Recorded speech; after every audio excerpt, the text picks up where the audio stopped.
Hey everybody, welcome back to Exploring Riverside. Today's video, we are going to update you on January 2022 market update for Riverside, California. If you're interested in Riverside, we are starting a channel here that is going to tell you everything that you need to know about individual communities, things to do, pros and cons, and just really navigate you through Riverside. Personally, my wife and I, we're a licensed real estate brokerage and appraisal company. We've done thousands of appraisals and sales in Riverside. We've lived in Riverside combined for 40 years. So if you're interested in Riverside, please subscribe, and you can always go to our website if you want to contact us and have a conversation via Zoom or on the phone if you're from out of town and you want to learn more about the area. Thank you very much, and let's get into the video.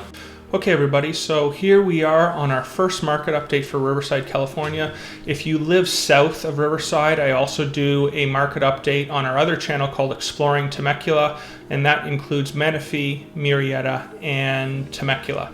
So what I don't stipulate in anything in regards to bathrooms, bedrooms. All I want to do is show you an overall view of the Riverside housing market and what it is doing.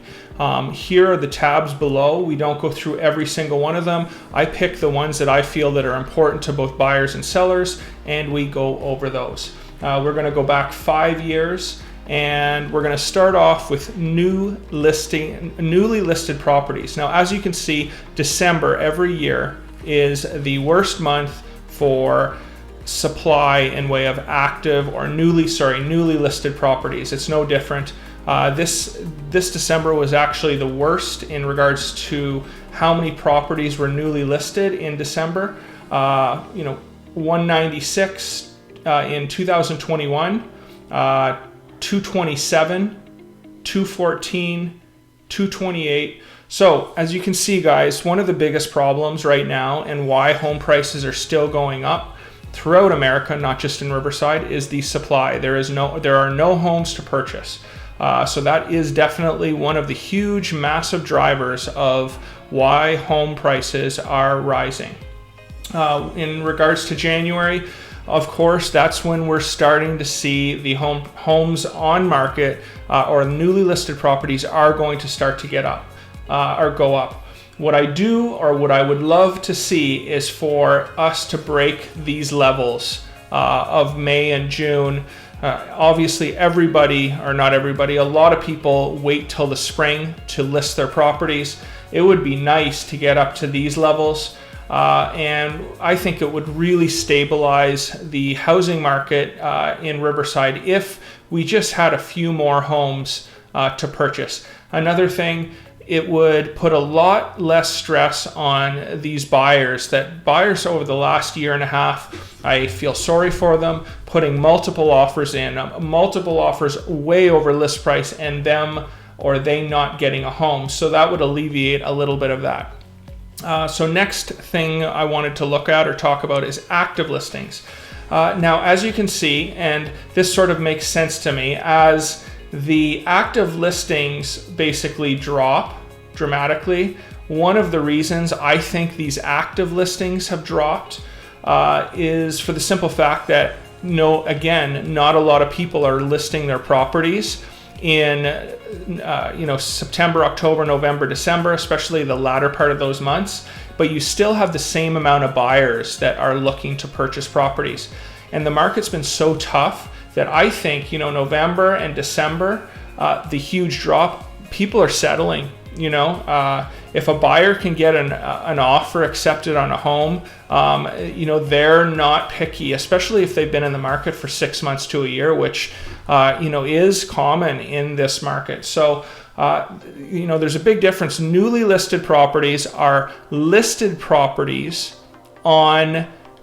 during that month. Active listings are actually active as of January 1st, January 31st. One of the things that I can tell you when just looking at the data, in regards to active listings, I'm noticing that if you don't have the pool home, if you don't have the view home, if you don't have the home that is nicely upgraded, and you're trying to get prices that your neighbor did down this, going very similar to your neighbor that does have a pool that is upgraded 6 or 7 months ago, maybe a year ago, you could almost play that game as a seller and get very close because it was just even more of a mad frenzy. Now, when you're trying to get $800,000, similar to your neighbor down the street, and you don't have the pool and you don't have, these homes are starting to stay on the market. And if your home is on the market over 20 days in this current market, buyers are definitely going to ask questions of what is wrong with that house. And I personally feel that it's going to get harder to sell, or it will be harder to sell, and you're going to get less money than pricing it properly in the first place. So that would be my suggestion. You could argue that that's the case, throughout history in real estate. Obviously pricing matters, but even in this market, I am noticing properties that are listed in between that $650,000 or $600,000 and $800,000 price tag. If they are not the nice homes that people are wanting, it seems, in this market, it's going to stay on the market. Okay guys, so next up, this is a really important, in my opinion, telltale sign of the market that we're in. Look at the days on the market: 7, 8, 7, 7, 10, down to 6, all the way across. It is rising a little bit, but we've had a sustained average days on market of around 6 to probably around 10, maybe a little less, in Riverside in the last year. Now, one thing you have to realize is that a lot of agents will list their properties on a Thursday and they will not accept an offer till the following Monday or Tuesday. So, this number is, in my opinion, is even a little more deceiving, or is a little deceiving, because if an agent lists their property on a Thursday, 90% of the time in the last year, they have an offer by Saturday. They're just not submitting to the seller or presenting to the seller till the following week, which actually brings these days on the market up because they're not putting it pending till Wednesday, of the following week. So you could really argue strongly that the days on the market are 3, 4, and 5, overall in the last year in this market, which is incredibly insane. The only other time that came close, 2018, July 2017 through May 2018, we did have a couple days, but still it's really not even close. You had a couple months at 14, and 14. In the last year, we have